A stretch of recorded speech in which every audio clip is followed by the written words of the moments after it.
This is a Rubbing Minds special for International Women's Month, powered by Lipton.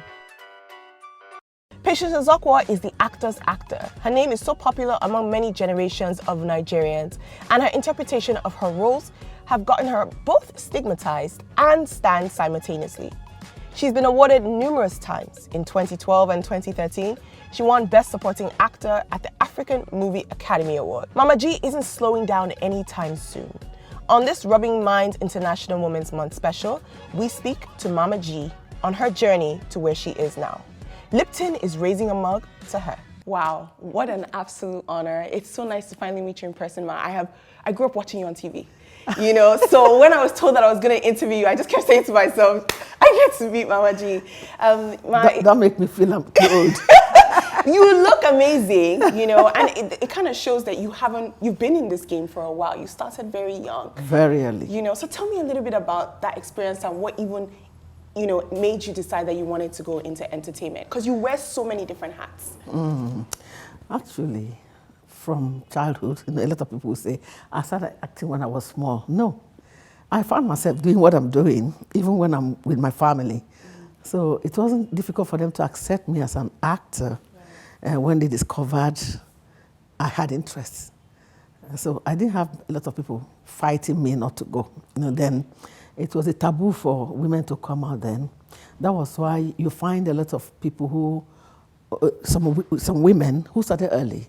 They started outside the country, or they started with makeup, and when they look for women to take up some roles they can't find, they ask them to come and take it.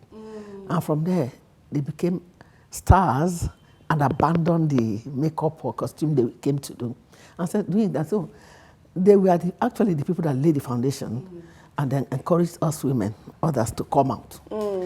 It was like then, if you play football, they'll give you orange. Yeah. So you couldn't find a lot of women going into it, but now you can see the flood. It's amazing. Yes. When you first started, did you think that you were going to stay in it long? Was it like, did you believe that you could make a livelihood from it and it would be actually become a career? I started by just doing what I enjoyed doing, because I couldn't even get myself to go for an audition. So when they told me they came down to Enugu, they are at First Hotel, they are doing audition, I said, me, crowd things, line up and wait. I didn't have the patience at all. So, but somehow, the paths of the righteous are ordered by God. Right. So God ordered my path by just making things difficult for me in life. Okay. And somehow, my cousin that was in the same class with me in Esu now saw what I was going through to raise my children. My husband was very sick, down with diabetes and hypertension. So he was always having, crisis. So he couldn't help much in raising the children. I was struggling, doing whatever I could lay my hands on to help the children. My cousin now said, you have to go to Chief Zebudayo Korigwengobo, his office. They need somebody. I now remember that you worked with Radio Nigeria as an announcer. Maybe you could do something for him. I quickly went there. The team came from Lagos. I don't even know who they are up till now. The team came from Lagos, and when Zebudayo was not there, they said, maybe you are the one we're waiting for. I said, I don't know who you're waiting for. They said, give us a script. They gave me a script I read. They said, oh, yeah. Okay, you go. Can you get us an Igbo rapper? And I said, yeah, I have a lot of them. They said, go get it. How long will it take? I said, 45 minutes, 1 hour. I said, go. I rushed, got it from my house. That I didn't need to go and borrow from anybody. They said, you already here? I said, yes. So when I came, people were saying, where is this one from? Because I never went there. That was how they picked me. And from there, the man that played my husband in that short advert, when he was commissioned to do a 13 episode of one soap for NTA, he came looking for me. And he came with Zebediah himself, that's Chief Chikopala. They came to my house because they had to go and drop me off after the shoot. I said, we want to know where you live so that whenever we need you, we come and call you. So he came and picked me. I wasn't even there when he came. He dropped a note and drew the map of how I was going to locate them. So as soon as I came back from school, then I went to read further. And then I was doing my job program. They said, They came to look for you. I took up I ran. I left the food I wanted to eat. Yeah. Look for them. That was how I got into the film industry.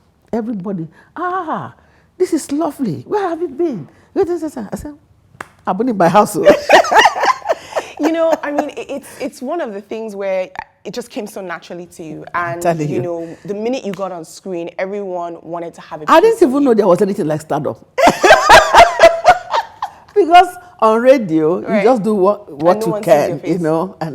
And that was how I got into the industry without knowing what was involved, what I should do and what I shouldn't do. I came and I started studying because I'm someone that loves to study my environment, study people around, know who to relate with and who to give space and things like that. So that's how the path of life took me into the industry. Right. And that's why when people started noticing me, I didn't even know why. Right. I didn't see what I was doing that was different from what others were doing. So. All right, we're going to go on a quick break. We'll be right back after this. Don't just stand there teasing me. Now it's time to show and prove. For this International Women's Month, we asked people to join the conversation using the hashtag #RaiseAMug to raise a mug to that special person in their lives. And this is powered by Lipton. Stanley Ikechukwu raised the mug to Ike Dinobi Favor. This is a Rubbing Minds special for International Women's Month, powered by Lipton. Don't just stand there teasing me. Now it's time to show and prove. This is a Rubbing Minds special for International Women's Month, powered by Lipton. You know, I want to talk about, you know, the portrayal and a lot of the characters that you play on TV. I mean, I don't know anyone that plays a wicked mother-in-law better than you. It is, you know, and the thing about it is you do it so well. Like, when I watch it, I'm just like, God, my chest. What do you think happened that, you know, directors kept calling you over and over again for that role? And how do you think that has affected you personally? At a stage, I thought it was going to affect me negatively. Okay. But rather, it endeared me to, you know, that's when you do, you know, I have to quote the Bible here. In James chapter 4, he said, every good gift comes from God. Right. So mine led me into the hearts of people. They wanted to know who is doing all this. Even those who went to school with me, they never knew I could do such things because they knew I am a very emotional person. So when they saw me doing it, they started calling.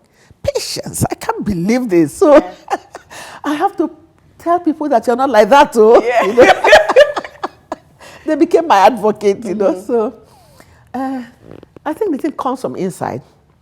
But I know that I'm one person that anything I want to do, I want to do the best I know of it. So I get to do anything so that nobody will fault me anywhere. Okay. So that passion has always led me to doing things right. When things were really hard, when I was retrenched from Radio Nigeria, I went into, because I did home economics in school, I went into small shops, bakery and things like that, wedding cakes, and it really helped me. My husband was sick, and I got married at a very tender age. So I didn't like begging anybody for anything. Right. So I always wanted to stand on my own. I hated to beg anybody for anything. So all that led me into, is he moving now? I'm going to do it well. Right. So that nobody will say, why didn't you do it this way? That was what led me. Yeah. And I thank God he empowered me. Yeah, it's been an amazing journey, and like you said, the stardom is out of this world. You know, I always say that I don't know if there's anyone on the continent of Africa and globally that wouldn't recognize you. I want to talk a little bit about the evolution of the industry, because you've been part of it for so long, and that's right. You know, you have seen so many different changes. Compared to when you first started and now, you know, what would you say what are the good parts about it, and what are some parts that you hope to see change? I'm still trying to find out the good things about it. When we started, your hard work takes you to anywhere. Okay.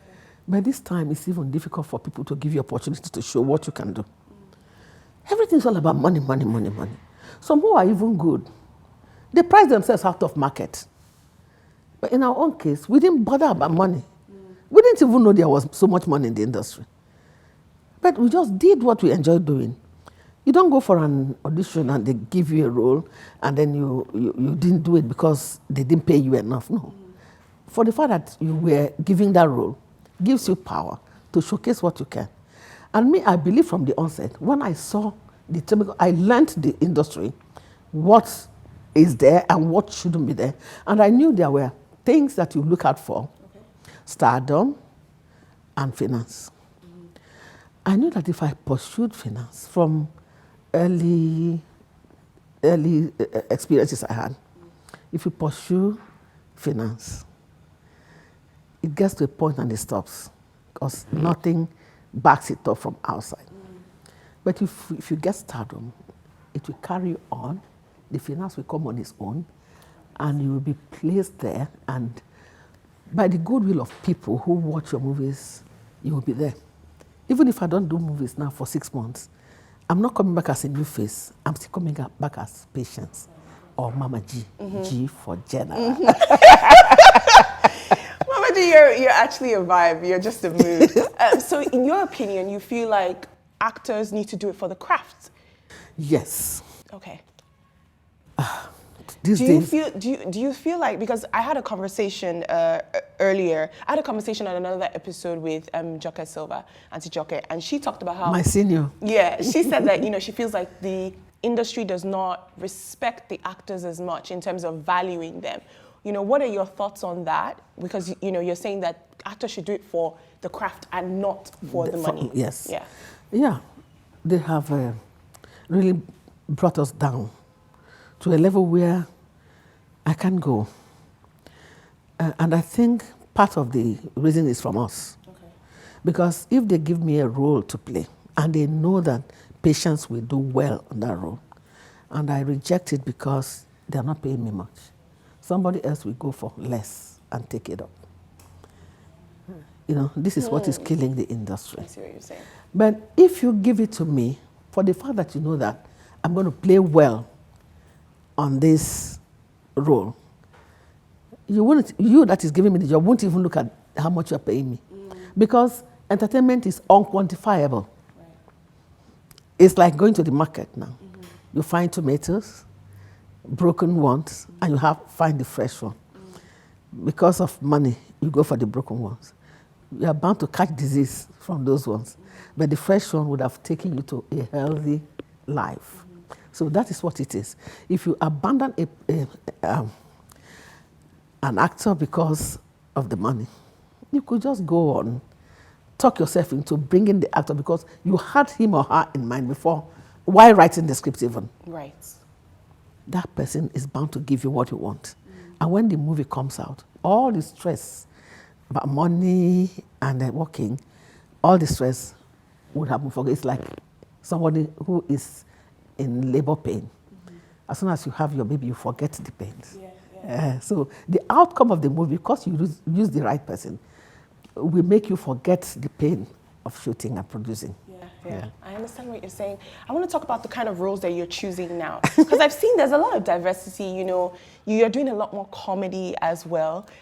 Do you still find yourself being drawn to the wicked mother-in-law typecast? Or have you found that these days you're like, it's okay, I've done enough of that? No, I can never do enough of anything. And a good actor should be elastic. Okay. Anything they give you to do, you do it well. Yeah. That's my belief. So whether it's comedy, I do comedy well. I know what comedy needs for me to make people laugh, isn't it? So I go for it. If it's the strong one, like being who I am, that they know me for, that's why she has nigger. Nigga does what, even as a governor, he still does what he knows best how to do. I would do that. It's just like a medical doctor.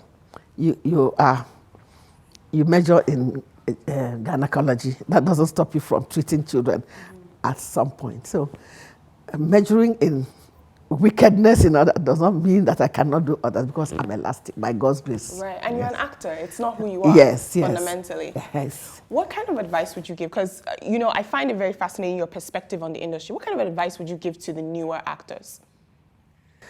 If you're here to act.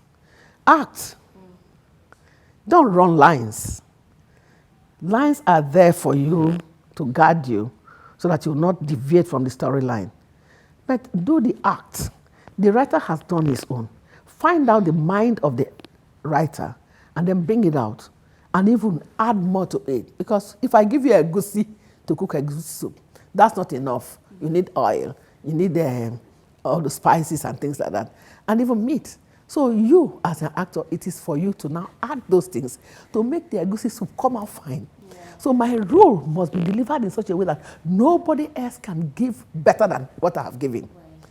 You see, so I urge the new actors, don't depend on makeup. Don't depend on what you're wearing and the other. All those things will come. There are people who are paid to do that. We have costumiers. It is their duty to costume you to go with the story, the role you are playing. The location manager to bring location that suits the act. Right. So your own, you also bring it out. Don't wait for people to do your work. Or you want to, most people now they come, they want to make themselves up as if makeup is what you're going to see or the dress you're wearing is what they're going to see. No. And then you forget the main thing, which is the act itself. So the act is what makes you who you are. This has been International Women's Month special with Rubbing Minds. My name is Balanli. We'll be right back after this. Don't just stand there teasing me. Now it's time to show and prove. Empress Cindy Nato-C raised the mark to Angela Wonsu. This is a Rubbing Minds special for International Women's Month, powered by Lipton. I want to talk a little bit about, you talked earlier about how you were married at such a young age. What led to that? Was that a decision that you made yourself? Did you follow, No, it was my parents' decision. Okay. I come from a polygamous family where my mother's mate, the daughter gets married, and my mother wants her own daughter to get married. And then the one that presented himself then, they said I couldn't wait for my love. I was forced into marriage. That's it. Yeah. And what was the experience like being married so young? It was horrible. But our own time was a time where you don't have to decide who marries you. Your parents could arrange it. Your cousin, anybody can arrange the marriage, and once your parents have accepted it, you are in for it. Yes.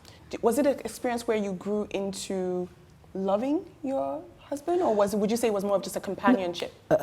Well, both. Both. But when you're trying to please your parents, because in our family, you don't come back from your husband's place. Yeah. You stay, manage it, make the best out of it. So when I came in, I saw what was involved. I put my head, because I couldn't disappoint my father who loved me so much. So I had to stay back. And once you start having children, in my place, it's not easy for you to abandon your children. And so I had to stay. Okay. The reason I stayed and carried it was, one, to please my family, second, to take care of my children. So whether there was love or not, does not matter. Earlier you talked a little bit about how your commitment and your need to be able to take care of your children was what inspired you to find whatever you could put your hands to. That's right. How were you able, where did you find that resilience and that strength to raise your children while you're in so many ways being the financial breadwinner for your family? When you discover that the man is already sick with secular disease, terminal disease, you even have to battle with training the children and then helping him out. He's your husband, you can't deny it. Yeah. And you must do your duty as a wife. And coming from a Christian background, we are not allowed to divorce. So that gave me the courage to really do what I could to. I remember the first time he went into coma. When he came back, he recovered, and he said, if anybody told him I was going to be able to take care of him like that, he wouldn't believe. I said, why? But you're my husband. So everybody thought I was going to, at a time, bust out and say, I'm done with this. But I couldn't, because I have my family to protect, and I have my children to take care of. It's interesting because I'm listening to you, there's a very different sense of duty that I feel like my generation has now. What are your thoughts on the way marriages are appearing to seem? Do you feel like there's some room for change, or do you prefer this new generation where people have their own agency to pick and choose how they marry? That is not marriage for me. That is just relationship that could be broken anytime. But for me, marriage is forever, till death do us part. And I don't care what I meet in it. And that's the way I brought up my children, and that's what I'm looking out for. And by God's grace, with prayers, it's working out for me. I watched them, and there was a time I went to UK to see my daughter, and then my daughter behaved, so I said, I don't know why you, Choma, should behave like that. The husband said, no, mommy, Choma did not do anything. I felt so ashamed of myself. Yeah. Easy. So what we have today baffles me. And I feel for the children that they are giving birth to, because I don't know how they will learn something better from their parents. Right. You know, so we are praying for this generation and the generation to come. That is our duty as good mothers, to pray for them, because without our prayers, I mean, what you see today is a child's play. In future, it will be worse. And that's what we don't want to hear. I don't want my generation yet to come to ever have that kind of problem. So I start today to pray for it. Right. Very insightful. I want to talk about the children. You know, you mentioned raising children, and I know you have 5 children, and some of them are 4. The kind of adoption I do is, I discovered that each time we went to any place, especially in those remote areas, went to shoot, you see children who are interested in the movie, they just go with us. And when we come to the hotel where we stay, you see them loitering about. You talk and talk and talk. They hide when they see you. You go.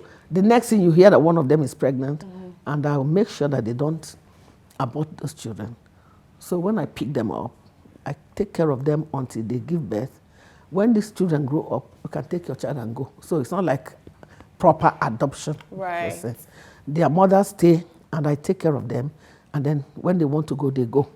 Some of them go and come back. The children come back and stay with me. And I pay their school fees by God's grace. Because I want to see those children. You don't know what they are going to be tomorrow. And some of these women, when they want to throw them away because of the stress, they discover that in future they need them. They still come back to pick them up. So I just take care of those children for as long as I can. You have such an interesting legacy, and it's so beautiful to see. You know, I like the perspective that you're giving, because I feel like my generation is quite one-tracked and one-minded. I want to find out from you, when it comes to this Women's Month theme, I choose to challenge. What are you choosing to challenge? I'm going to continue to pick up single mothers from the street, from anywhere. That's a challenge, because nobody thinks about them. Some of these single mothers, they find it difficult to even eat how much more. And a hungry man is an angry man. And they could go on sleeping with anybody they see to get 1 naira, 2 naira, to even buy small chops for the children. And so I still want to continue to look into their case. And I also want to have some of them who can't take care of their children, have them, as long as they can stay with me. I'll keep doing it until death do us part. I can't leave those children, because a lot of them are taking care of me now. Because when they call and say, Mommy, I feel happy. So the challenge there is to see that the right things are done at the right time and at the right places. And if you don't, in my dialect they say, if you don't throw away, you cannot pick. So what I'm going to throw away is picking them up. If I had to eat like 2 eggs in a week, I may forfeit some weeks of egg to have enough to help these children. And then when I see those of them who are interested in going to school, but because of money, I still go to their families and give them. They could stay with their parents. I give what I can to them. It's not every time, once in a while. For you single mothers, it's not easy. I know what exactly you are going through, because even those of us who had our husbands but they were sick, we are like single mothers, because we are doing things alone without help. Don't worry. If it is pencil that you bought for your son or your daughter, don't worry, it will come back to you. The Bible says, throw your bread into the waters. After many days, it will surface again. So I urge you to work hard. Look for something to do. Don't depend on what people give to you. Struggle. I struggled to get to where I am today. It was not easy. I don't have time to say things about that. But struggle. Find something to do, no matter how small. I fried buns, puff, to make both ends meet. So as for widows, you know, Some of us became widows before our husbands died. But now, our children are taking care of us. My last birthday, my children bought a car for me. You see, if I had abandoned them, maybe they would have become armed robbers and things that I wouldn't want to hear. But today, because of the struggle, I didn't look at anybody's face. I didn't go to anybody's house. Though. I will go to even trade fair centers and buy stands, cook rice, cook and sell. I was able to make it. It's all hard work. It's all hard work. The strength is there. God knows that at this time that you will be who you are today. And he knows where he's taking you. So pick up the strength and the calling that God has given to you. Move on. Let nobody outside even know what you're going through with those children. Because the children are watching you. And they'll be proud of you tomorrow. My children are so proud of me today. And I'm proud of them because they listen to me. But if you deviate, I don't know what will come out of it. And you may not like it. Thank you so much, Mama G, for sitting down and talking. It was such an honor to meet you. Thank you. You truly are just a beautiful experience. And I just had such a good time talking with you. This has been International Women's Month special with Rubbing Minds. My name is Balali. We'll be right back after this. Don't just stand there teasing me. Now it's time to show and prove. This is a Rubbing Minds special for International Women's Month, powered by Lipton. For this International Women's Month, we asked people to join the conversation using the hashtag #RaiseAMug to raise a mug to that special person in their lives. And this is powered by Lipton.